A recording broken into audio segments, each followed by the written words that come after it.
স্থানীয় সরকার ব্যবস্থার অন্যতম প্রধান প্রতিষ্ঠান এই জেলা পরিষদ, যা একটি জেলার উন্নয়ন পরিকল্পনা প্রণয়ন, বাস্তবায়ন এবং অবকাঠামোগত উন্নয়নে দায়িত্ব পালন করে। সেই সাথে স্থানীয় সরকারের প্রশাসনিক কাঠামোকে শক্তিশালীকরণ এবং জেলার রাজস্ব আদায়ে গুরুত্বপূর্ণ ভূমিকা পালন করে। তবে এর সাথে সংশ্লিষ্টরাই বলছেন, বিগত সময়ে এই জেলা পরিষদ থেকে উন্নয়নের নামে অর্থ লোপাট করা হয়েছে, ভেঙে ফেলা হয়েছে এর প্রশাসনিক কাঠামোকে। কিন্তু সেই অচলায়তনকে ঘোচাতে জেলা পরিষদে গতিশীলতা আনতে তারেক রহমানের নেতৃত্বাধীন বিএনপি সরকার এক কৌশলী পথে হাঁটতে শুরু করেছে। গত 15 মার্চ দেশের 42টি জেলা পরিষদে বিএনপির পরীক্ষিত নেতাদের প্রশাসক হিসেবে নিয়োগ দিয়েছে। এতে প্রাণচাঞ্চল্য ফিরে পেতে শুরু হয়েছে জেলা পরিষদে। সবাই তৎপর হতেন, সঠিক পথে থাকতেন। তবে আমার মনে হয় জেলা পরিষদটা সুন্দরভাবে এখানে স্বকীয় অস্তিত্বে মানব সেবার জন্য দাঁড় করা যেত। বরিশাল জেলা পরিষদ যে পিছিয়ে রয়েছে, সব দিক কাজকর্মেই যে অনগ্রসর রয়েছে, আমরা এটাকে সচল করে সন্ত্রাসমুক্ত, চাঁদামুক্ত এবং দুর্নীতিমুক্ত একটি জেলা পরিষদ গঠন করতে চাই।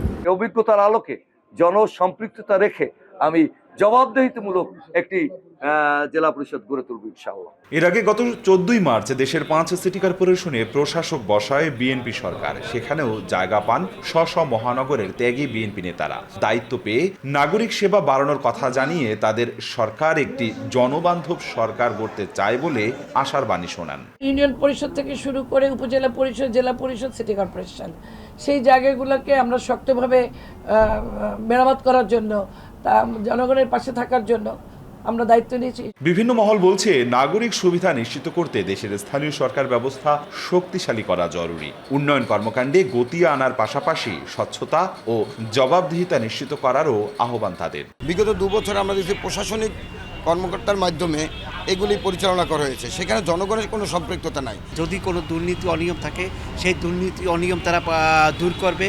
এই সরকার ব্যবস্থাটা ঢেলে সাজানো দরকার বলে আমরা মনে করি। সিটি গভর্নমেন্টটি প্রতিষ্ঠা করার মধ্য থেকে সত্যিকার অর্থে স্থানীয় সরকার ব্যবস্থা সেটা চালু করা সম্ভব। সিটি কর্পোরেশন ও জেলা পরিষদে প্রশাসক নিয়োগের মধ্য দিয়ে এসব প্রতিষ্ঠানের সংশ্লিষ্টরা বলছেন, তাদের প্রশাসনিক গতিশীলতা বেড়েছে 70% বেশি। তবে অনির্বাচিত প্রশাসক নয়, জনপ্রতিনিধিত্বশীল চেয়ারে জনগণের নির্বাচিত জনপ্রতিনিধি দ্রুততম সময়ে বসানো হবে বলেও আশা তাদের। অপূর্ব অপু, সময় সংবাদ, বরিশাল।